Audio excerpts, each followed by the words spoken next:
Hello, welcome to education and beyond with ABC CAD and IT sector trainings. कसं वाटतंय तुम्हाला इथे येऊन? खूप चांगलं वाटतंय. तो जसं तुम्ही ABCमधून काही सॉफ्टवेअर्स केलेत आणि तुम्ही इलेक्ट्रिकल इंजिनियर आहे, तर तुम्ही कोणते सॉफ्टवेअर्स केले ABCमध्ये? ABCमध्ये electrical CAD, MATLAB, PCB designing, PCB designing आणि Revit MAP हे केलेले कोर्स. ओके. सो कसा होता तुमचा ओव्हरऑल एक्सपिरियन्स? जसं तुम्ही एवढे सॉफ्टवेअर्स केलेत, तो प्रॉपर काही कोर्स वगैरे होता त्या सॉफ्टवेअरला? म्हणजे स्किल वेमध्ये केलेले होते मी. आणि अश्विनी मॅडमला ज्यावेळेस मी भेटलो त्यावेळेस अश्विनी मॅडमने मला सांगितलं की तुम्हाला फक्त 2-3च कोर्स हे महत्त्वपूर्ण म्हणजे ठरतील पुढे जॉबसाठी. आणि तुम्ही सगळं करत बसला तर तुम्हाला एक पण असं व्यवस्थित नाही होणार. म्हणजे जे करतायत तुम्ही तर 2-3 कोर्स ते व्यवस्थित करून घ्या, मग बाकीचे तर तुमच्या हिशोबाने करून घ्या.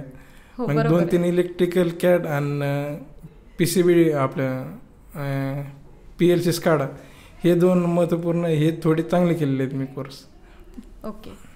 म्हणजे इथे तो गायडन्स पण तुम्हाला मिळाला आहे की कोणते इम्पॉर्टंट आहे, असं नाही की जर आमचा कोर्स आहे तुम्ही तेवढा प्रॉपर कराच. तुम्हाला प्रॉपर गाईड पण केलं जात आहे की कोणते इम्पॉर्टंट आहे, तुम्हाला इन फ्युचर कोणते लागणार आहेत, तर त्यानुसार तुम्हाला मॅमने तेवढा सपोर्ट केलेला आहे आणि तेवढे सॉफ्टवेअर फिक्स केलेत. फार छान. सो किती ड्युरेशन होता तुमचा कोर्सचा? म्हणजे स्किल वेमध्ये घेतलं होतं ते 1 वर्षासाठी घेतले होते. ओके. सो तुमचे आता सगळे कम्प्लीट झालेले आहेत कोर्स? हां, सगळे कम्प्लीट झाले. ओके. सगळे प्रॉपर तुम्हाला हँडल करता येत आहेत कोर्सेस? हां, प्रॉपर करता येतात. पण इलेक्ट्रिकल कॅड आणि PLC SCADA मी सुरुवातीला म्हणजे नवीनच होतं इथं, म्हणजे असं बोलायला थोडं हे व्हायचं मला, विचारायला हे. त्याच्यामुळं इलेक्ट्रिकल कॅडला थोडा टाईम लागला मला. तर मग PLC SCADA हे शिकता थोडं मग लवकर म्हणजे विचारायला लागलो, थोडं कन्सेप्ट क्लिअर व्हायला लागली. मग जसं बोलता जास्त विचारल्याने मला माहिती कळायला लागली की मॅडम बी सांगतायत असं. मी सुरुवातीला थोडं घाबरायचो ना. ओके. त्याच्यामुळं आणि मॅडम मला वाटलं की हे खूप स्ट्रिक आहेत, त्याच्यामुळं मी थोडं आधी घाबरायचो, विचारायचं नाही. तर कोणत्या मॅम होत्या तुम्हाला शिकवायला? Ashwini madam. Ashwini ma'am. So आता जसं तुम्ही त्यांच्याकडे 4 सॉफ्टवेअर्स केले, तो कसा आहे त्यांचा एक्सपिरियन्स? त्यात तेवढ्या स्ट्रिक्ट वाटल्या तुम्हाला की फार छान आहेत? सुरुवातीला मला वाटायचं म्हणजे कुठं बी गेलं की सुरुवातीला माणूस थोडं घाबरतो ना, त्याच्यामुळे मला वाटलं ते खूप स्ट्रिक आहेत. नाही, सुरुवातीला वाटलंच मला ते. मग दमादमान जसं पहिला कोर्स केला, मग दुसरा कोर्स केला. दुसऱ्या कोर्समध्ये एकदम फ्रीली मॅडमने सगळं सांगितलं असं तसं. आणि कोर्स झाल्याबद्दल करता पण माझ्याशी म्हणजे बोलत होते मॅडम, हे कर ते कर असं. म्हणजे थोडं मला बोलायचं पण हे व्हायचं ना, मी बोलत नव्हतं जास्त. मग मॅडम सांगायचे असं कर, म्हणजे कमी बोलल्यानं तुला कळणार पण नाही. तुला जे वाटतं ते असं सांग, कोणत्या अडचणी काय. सपोर्ट होता तुम्हाला त्यांचा? सपोर्ट.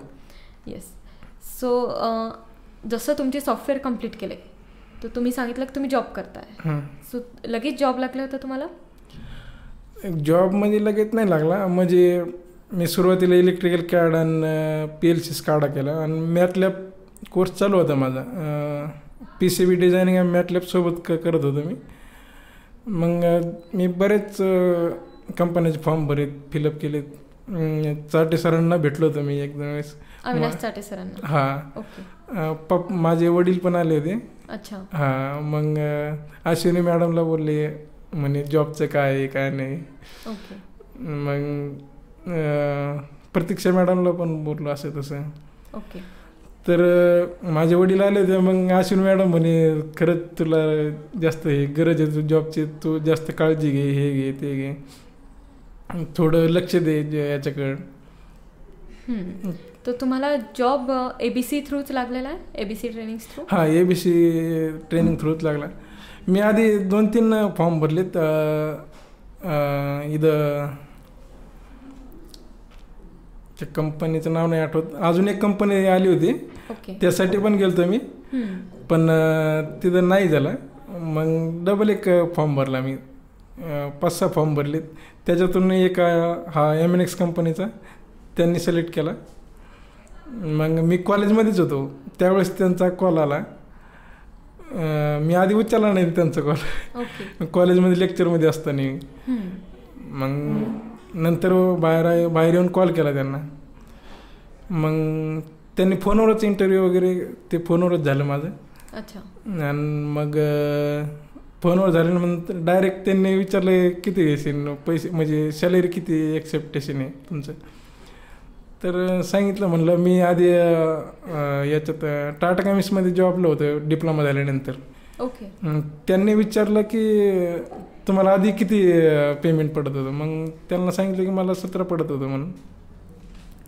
ते म्हणजे तुम्हाला कटून 18पर्यंत येईन म्हणून.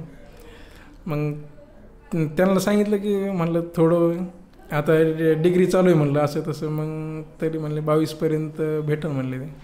मग कटून तरी 18 येत होते जॉबमध्ये. ओके. सो कोणत्या कंपनीमध्ये काम करताय सध्या? सध्या MNX इन्फो टेक्नॉलॉजी. आणि कुठे आहे ही प्रॉपर म्हणजे गुजरातची कंपनी आहे ती. आणि गुजरात मग ते गव्हर्मेंटचे प्रोजेक्ट वगैरे घेतात ते. म्हणजे असं MSCBचे जे स्काडा सिस्टीम फिट करायचे ना, त्यांचे काम घेतलेले आहे त्यांनी गव्हर्मेंटचे. अच्छा.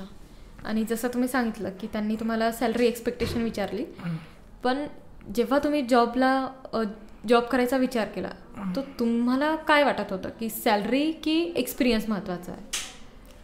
सो ऑब्व्हियसली म्हणजे सॅलरी आपल्याला नीड असते, पण एक भर कशाकडे होता? फक्त सॅलरीच हवी आहे की एक्सपिरियन्स पण तेवढाच महत्त्वाचा आहे?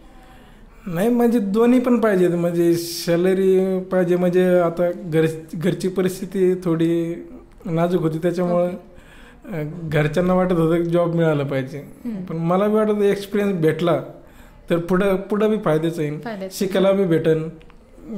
थोडं बाहेर आपण ऑफिशियल वर्क कुठं केलं, कुठं एक्सपिरियन्स भेटला, जे सॉफ्टवेअरवरती एक्सपिरियन्स जरी भेटला तर पुढं आपलं फायद्याचं राहील. त्याच्यामुळं ते बी चांगलं राहील. आणि सॅलरी थोडी चांगली असेल तर थोडं चांगलंच होईल. म्हणजे घरच्यांची इच्छा होती की थोडंफार सपोर्टिव्ह म्हणजे. हां. सो आता तुम्ही ज्या कंपनीमध्ये काम करताय तर तिथं काय रोल आहे तुमचं? म्हणजे काय काम करताय? म्हणजे तिथं मी साईट इंजिनियर आहे. म्हणजे साईट इंजिनियर म्हणजे तिथं सुपरवायझिंग पण करतो. म्हणजे माझ्या हाताखाली कॉन्ट्रॅक्टर आहे काम करायला. त्यांना काम पण सांगतो. म्हणजे मटेरियल वगैरे जे येतात ते पण तिथं हे करतो, पाठवतो. आणि सर्कल इंचार्ज आहे मी. म्हणजे मेन म्हणजे जे सर्कल ऑफिसमध्ये आहेत त्यांच्याकडून परमिशन घेऊन जर काम पूर्ण करून घ्यायचं. काही अडचणी आल्या सगळं आपणच हँडल करायचं. एवढं म्हणजे आधी माहीत नव्हतं की एवढं मोठी पोस्ट तुम्हाला मिळाली. हां. तिथं गेल्यावर थोडं प्रेशर वाढायला लागलं की कसं काम करावं लागतं, कसं नाही, टीमवर्क कसं करायचं, हँडल कसं करायचं. ओके. फार छान. सो आत्ता तुम्हाला जशी तुमची पोझिशन चांगलीच आहे तर खूप प्रॉब्लेम्स वगैरे येत असतील, मध्ये अडचणी येत असतील, तर ते तुम्ही कसे हँडल करतात? म्हणजे अडचणी येत आहेत. मग अडचणी येत आहेत तर मग यांना म्हणजे विचारतो. माझ्यासोबत पण काही जण आहेत मग कॉन्टॅक्टमध्ये, व्हॉट्सअप ग्रुप आहे, त्यांना विचारतो. कधी मग आपण नवीनच आहे ना, अजून एक्सपिरियन्स नाही घेतलेला आहे, नवीनच आता कॉलेज झालं आहे, क्लास जॉईन करून लगेच जॉबला जॉईन झालेलं आहे. त्याच्यामुळे एक्सपिरियन्स नाही आहे जास्त जॉब करायचं, म्हणजे आपण कसं हँडल करायचं कसं नाही. तर काही लोक तिथं एक्सपिरियन्स लोक होते, त्यांना विचारायचो असं आहे बाबा. मग काय ज्यांना माहिती ते सांगायचे. मग नाहीतर मग प्रोजेक्ट मॅनेजर त्यांना विचारायचो, मग ते सांगायचे असं कर. ओके. तुम्हाला किती दिवस झाले जॉब जॉईन करून? जॉब जॉईन करून 4 महिने झाले. 4 महिने झाले. तर सध्या काय करतायत तुम्ही तिथे आणि काय शिकताय नवीन? म्हणजे सध्या हार्डवेअरच चालू होतं. आता सॉफ्टवेअरमध्ये दमादम सॉफ्टवेअर हे चालू आहेत. मग तिथं कम्प्युटर इन्स्टॉलेशन, सॉफ्टवेअर इन्स्टॉलेशन, मग ते करून तर त्याच्यावर डाटा चेकिंग वगैरे, स्काडा सिस्टीम फिट करतात ना. मग स्काडाचं ASCII सॉफ्टवेअर आहेत ते, त्याच्यावर चेकअप वगैरे करतात आम्ही. सेन्सर वगैरे फिट करतात. सगळं हार्डवेअर कंप्लीट झाल्यानंतर मग ASCIIवर चेक करतो आहे. ओके. आणि जे तुम्ही ABC ट्रेनिंग्समधून सॉफ्टवेअर्स केले तर ते यूज होत आहेत तुम्हाला आता या जॉबमध्ये? हां, स्काडामध्ये यूज होतात, म्हणजे थोडं म्हणजे सेम नाही आहे, पण थोडंफार टेक्निकल आहे, ते थोडंफार मदत होते. म्हणजे स्काडामध्ये कसं यूज करतो कसं नाही, ओके, त्यासाठी हेल्पफुल आहेत. आणि जसं तुम्ही सांगितलं तुम्ही डिप्लोमा पिरियडमध्ये पण जॉब केलेला आहे, तर कुठे जॉब केलेला आहे तुम्ही? म्हणजे डिप्लोमा म्हणजे माझा डिप्लोमा झाला तर कोविडमध्ये कम्प्लीट झाला होता माझा डिप्लोमा. अच्छा. तर इंटर्नशिप म्हणून मी टाटा केमिस्ट्रीमध्ये जॉब केला. तिथं ट्रेन इंजिनियर म्हणून जॉब केला होता मी. तिथं टाटा केमिस्ट्रीमध्ये ते जनरेटर वगैरे बनवत होते, ते टेस्टिंग वगैरे करायचो. ओके. सो तो जॉब तुम्हाला कसा लागला? तो म्हणजे कॉलेज थ्रूच इंटर्नशिप वगैरे भेटली, ती कॉलेजमध्येच आलते ते. म्हणजे ऑनलाईनच फॉर्म भरला होता मी. अच्छा. ऑनलाईनच सिलेक्शन झालं. तर म्हणजे तिथं सिलेक्शन झालं माझं. म्हणजे मी कॉलेजसाठी पण ट्राय करत होतो. ओके. पण त्यावेळेस पैशाचा प्रॉब्लेम होता, हे ते मग जॉबचं पण हे होतं, त्याच्यामुळं मग जॉब जॉईन करून टाकले मी. जॉब जॉईन केल्यानंतर मग 1 वर्ष मी गॅपच घेतला डिप्लोमा नंतर. मग आणि फक्त जॉब केलाय? हां, 1 वर्ष. सो तुम्हाला तिथला एक्सपिरियन्स कसा होता त्या कंपनीमधला? जसं तुम्ही सांगताय की 1 वर्ष तुम्ही तिथे काम केलंय, सो काय नवीन गोष्ट शिकलात तुम्ही तिथे? तिथं पण असंच, म्हणजे तिथं थोडं सॉफ्टवेअर वगैरे नव्हतं जास्त शिकायला, म्हणजे तिथं हार्डवेअरच होतं जास्त. जनरेटर ते बनवतात तिथं, त्याच्यामुळे हार्डवेअर टेस्टिंग वगैरे करत होतो. ते टीमवर्क कसं करतो कसं नाही, टीम हँडलिंग हे ते, म्हणजे जे नवीन पोरं आले त्यांना पण शिकवायचं. ओके. सुरुवातीला आम्हाला वाटलं तर आम्हीच आता जे आम्हाला शिकवतात ते आम्हीच शिकणार फक्त. पण नंतर 2-3 महिन्यानंतर कळालं की दरवर्षी नवीन पोरं येतात. मग आम्ही गेल्यानंतर आमच्या हाताखाली पण पोरं आलेत काम करायला, मग त्यांना पण ट्रेनिंग दिलं आम्ही. आणि तुम्ही कॉलेज जसे रेग्युलर करत होते? गव्हर्नमेंट पॉलिटेक्निक अंबडमध्ये मी डिप्लोमा केला ना, तिथं रेग्युलर केलं मी. ओके. आणि इथं पण 3rd इयरपर्यंत रेग्युलरच कॉलेज केलं, पण जॉब जॉईन झाल्यानंतर मग थोडं बाहेरूनच एक्सटर्नल चालू आहे. ओके. बाकी आणि तुम्ही ABC ट्रेनिंग्समध्ये करत होते सोबत. सो कॉलेज आणि क्लासेस बरोबर मॅनेज होत होते तुमच्याकडून? लाईक कधी तुम्ही कॉलेज पण रेग्युलर करत होते विथ क्लासेस पण, दोन्ही पण स्टडी तुम्हाला करायचं आहे, तर ते तुम्ही कसं मॅनेज करत होते? म्हणजे मी सकाळी यायचो नाही तर सकाळी 8 ते 9 क्लास करायचो, नंतर इथून जायचो बसने, मग कॉलेज 10ला कॉलेज चालू करायचं, 10 ते मग 5 कॉलेज करायचं. आणि मध्ये सुरुवातीला माझ्याकडे लॅपटॉप नव्हता, मग नंतर इलेक्ट्रिकल कॅड कंप्लीट झाल्यानंतर मग मी लॅपटॉप घेतला माझा. मग लॅपटॉपवरती मॅडमने मला सॉफ्टवेअर इन्स्टॉलेशन करून दिलं, मग त्याच्यावर मग संध्याकाळी मी थोडीफार प्रॅक्टिस करायचो. ओके. सो आणि म्हणजे अश्विनी मॅमचा रोल तुमच्या लाईफमध्ये खूप मोठा आहे, म्हणजे त्यांनी तुम्हाला सॉफ्टवेअर शिकवलं, आणि अजून कोणत्या अशा गोष्टी ज्या तुम्ही त्यांच्याकडून शिकलेत? त्यांच्याकडून शिकायचं म्हणजे मी आधी बोलत नव्हतो जास्त, म्हणजे बाहेर कसं बोलायचं कसं नाही, मग ते सांगायचे मला थोडं, म्हणजे तू बोलला नाही तर तुला कळणार नाही असं, मग ते सांगत होते की तू बोलत जा असं तसं. मग ते सांगायचे, मग सॉफ्टवेअरबद्दल पण सांगायचे ते, आणि थोडं सगळ्यांसमोर कधी कधी बोलत नाही, तर मग मला कॅबिनमध्ये घेऊन सांगायचे की तू थोडं बोलत जा असं तसं. ओके. तुला म्हणजे एक्स्ट्रा थोडं नॉलेज भेटलं तर चांगलं राहील, तुला फायदेच पडेल. पुढं जर जॉब करताना तुला काही अडचण आली तर मदत होईल ना. नाही बोलला तर कोणी मग तुला हे करते म्हणे जास्त, म्हणजे नाही बोलल्यावर मग आपण कळणार नाही ना काय हे पाहिजे तुम्हाला. बरोबर आहे. आणि ABC ट्रेनिंग्समध्ये तुम्ही कसे आलात? म्हणजे कोणाच्या थ्रू आलात किंवा कुठे ऑनलाईन, जसं आपलं ABCचं जस्ट डायलवर पण आहे आणि गुगलवर पण आहे, तर त्याच्या थ्रू आलात? मी काय केलं होतं, म्हणजे म्हणजे फर्स्ट इयर झालं आपलं, डायरेक्ट सेकंड इयर ॲडमिशन घेतलं होतं ना मी कॉलेजला. मग ते मला काय झालं, माझा मित्र होता एक, त्यांनी तो पण असं कोर्स वगैरे म्हणजे डिग्रीला ॲडमिशन घेतलेलं आहे त्यांनी पुण्याला, बारामतीला. तो पण करत होता असं काहीतरी ऑनलाईन असं बघत होतं. तो म्हणे तू पण घे करून. मग मी बघत होतं, म्हणलं तिकडं पुण्याला तर नाही, म्हणलं इथंच बघू म्हणलं जवळपास. तर गुगल मॅपवर टाकलं मी कुठं ट्रेनिंग सेंटर आहे का कुठं कॅडचं वगैरे. मला म्हणजे सुरुवातीला फक्त कॅडच करायचं होतं, PLCचं म्हणजे एवढं माहीत नव्हतं. ओके. हां, मग इथं आल्यानंतर PLC, स्काडा, इलेक्ट्रिकल कॅड. मग मॅडमला भेटलो. मग आधी अश्विनी मॅडमला भेटलो होतो मी, ऑफिसला नव्हतं गेलो. ओके.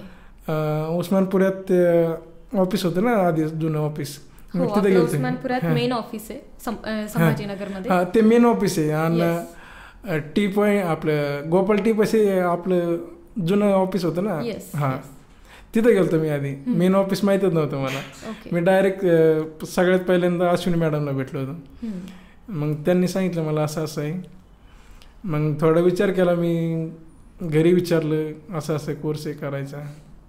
ते म्हणे ठीक आहे बघ म्हणे. मग नंतर मॅडमने कॉल केला 1 हप्ता झाल्यानंतर. त्यावेळेस मी सुट्ट्यातच बघत होतो मी. मला वाटलं सुट्ट्यात लवकरात लवकर झालं तर बरं होईल. मग मॅडमला सांगितलं की असं असं अडचण आहे म्हणून, कॉलेज पण चालू आहे, कोर्स पण करायचे. मग मॅडमने आयडिया दिली की, मॅडम पण कांचनवाडीत राहत होते. मग मॅडम म्हणे मी पण तिकडून येते. मला वाटलं मॅडम स्कूटीवर येत आहेत.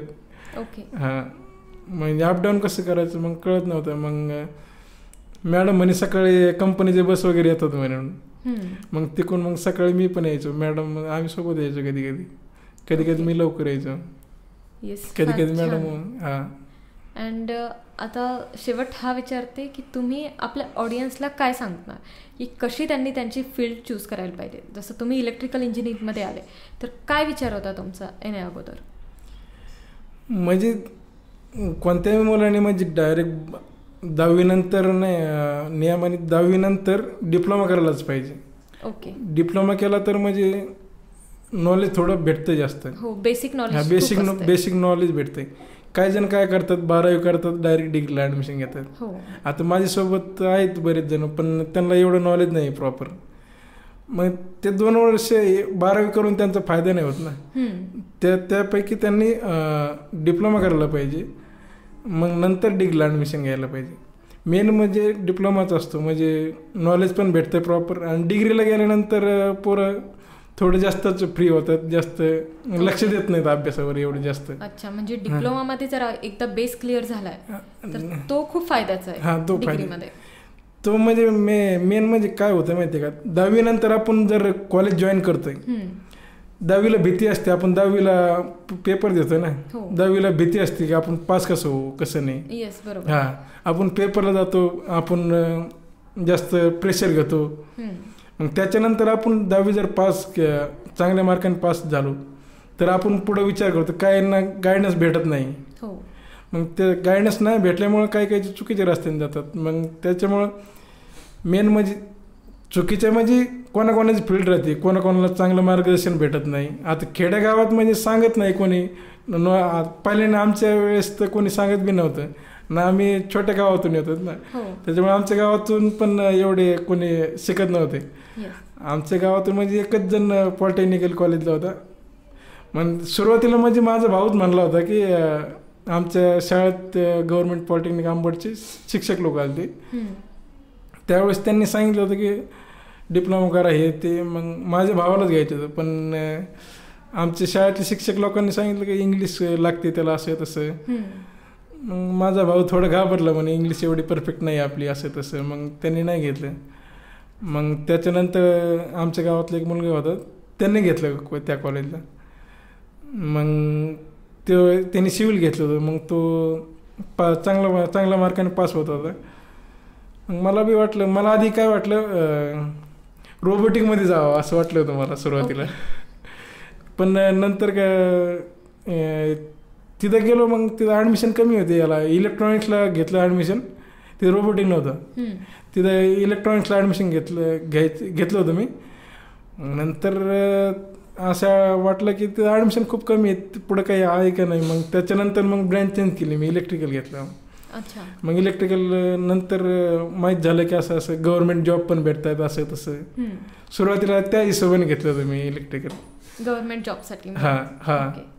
मग नंतर कळालं की बाहेर पण आहेत म्हणलं, प्रायव्हेट पण जॉब आहेत. मग याचं इलेक्ट्रिकलमध्ये गव्हर्नमेंट जॉब बघायचं म्हणजे खूप कॉम्पिटिशन झालेलं आहे आता सध्या गव्हर्नमेंट जॉबसाठी पण. ओके. तसंच मग शिकता थोडं, पण मला एवढं समजत नव्हतं सुरुवातीला. इंग्लिशचा प्रॉब्लेम होता, त्याच्यामुळं दमादमाने डिप्लोमा कम्प्लीट झाला माझा गव्हर्नमेंट पॉलिटेक्निक आंबड. नंतर तिकडे इंटर्नशिप केली. नंतर मला वाटत होतं जॉबच करावं कंटिन्यू, पण पप्पाने सांगितलं की डिग्री करून घे, डिग्री केल्याने पुढं फायदा होईल काहीतरी. हां, त्याच्यामुळे घरच्यांचा सपोर्ट भेटला, त्याच्यामुळं डिग्री पण चालू आहे. आणि नंतर कळालं की इथं डिग्रीला आल्यानंतर पण काही जण सांगायचे असं डिग्री झाल्यावर पण काही फायद्याचं नसतं, असं होतंय तसं होतंय, बरेच जण डिग्री करून असे घरीच बसतायत. मग नंतर वाटलं की कोर्स वगैरे करून घ्यावा, त्याच्यामुळे मग कोर्स पण जॉईन केला मी. मग कोर्स केल्याने फायदा झाला. मग कोणत्याही मुलाने जर आपण कुठं पण आता डिप्लोमा जरी केला, कोर्स करायलाच पाहिजे कमीत कमी, कोणता का होईना. तो कोडिंग विषय असो की आपले ब्रँच विषय असो की कोणतं का होईना, सपोर्टिंगमध्ये कोर्स करायलाच पाहिजे कोणत्याही मुलांनी. कोर्स केल्याचा फायदा पडतो ना, म्हणजे कुठं पण जॉबसाठी पण. आता डिप्लोमा डिग्री तर आता बरेच जण करतायत असेच. आता काही जण कसे करतायत, जॉब करत करत करतायत. आता जॉब कोणता करतात त्याच्यावर पण डिपेंड आहे. काही जण फक्त फायनान्शियलसाठी जॉब करतायत, नुसतं आपल्या घरची परिस्थिती चांगली नाही म्हणून नुसतं जॉब करायचं म्हणून कुठं पण जॉब करतायत. पण तसं करायला नाही पाहिजे. म्हणजे आपली स्किल कोणती आहे त्याच्यावर जॉब करायला पाहिजे, त्याच्यावर एक्सपिरियन्स भेटतो आहे मुलांना, पुढं फायदेच पडते. काही जण काय करतायत, आमच्यासोबतचे होतेच बरेच जण डिप्लोमावरचे. काही जण काय करतात, कुठं शॉपवर काम करतायत, कुठं काम करतायत. माझा 10वीचा मुलगा आहे, 10वीचा क्लासमेट, तो चहाची दुकान टाकलेली, पण त्याचा चालला धंदा तो. हां, ते व्यवसाय चालला त्याचं ठीक आहे एक. पण जे डिप्लोमा करतायत त्याने आपल्या स्किलवर जॉब शोधायला पाहिजे. हां, नाही तर स्किलच्या बाहेर गेल्यावर माणूस हे होऊन जातो. हो, बरोबर आहे. ज्यामध्ये आपला इंटरेस्ट आहे त्यामध्येच आपण करतोय का, तर नक्कीच चांगलं होणार आहे. नाहीतर असं करायला नाही पाहिजे की आपण फायनान्शियल कंडिशनमुळे कोणता बी जॉब करायचा. तो करू शकतो, पण पुढे जर अडचण आली तर मग आपण आपली फील्ड कोणती, ती फील्ड कोणती, पुढे अडचण आली तर प्रॉब्लेम होतो ना. बरोबर आहे. फार छान. तुमचं खरंच जी जर्नी आहे ती आपल्या ऑडियन्सला खूप हेल्पफुल असेल. Thank you so much. फार छान वाटलं तुमच्यासोबत बोलून. थँक्यू.